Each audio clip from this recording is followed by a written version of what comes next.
And I feel like there was a moment in the last decade when the hegemonic order was sort of sustained uh, through, obviously electronic media was part of it, but also through social media for a brief moment.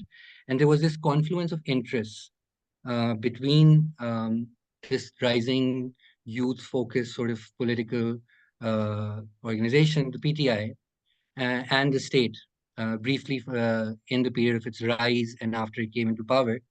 And in the moment of that alignment between the PTI and the state, I feel like we saw somewhat less of this, like not these blanket bans that we're seeing right now with Twitter and everything. They still used to, obviously, like Sam pointed out, block individual websites. They blocked AWP's website right before the 2018 elections, and we had to go to court to get it back. It took us months. But like at the same time, they did also, with the help of many of PTI's online cadres, have a hold on online discourse also.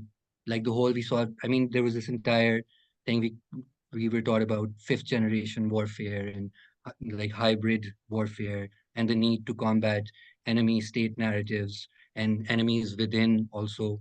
And obviously, we saw former director generals of ISPR deeply involved in training this entire class of ISPR interns, they used to be called.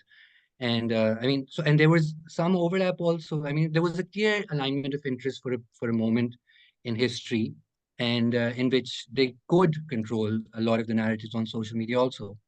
And I think what we're seeing now is that they've lost that generation with the falling out with the PTI.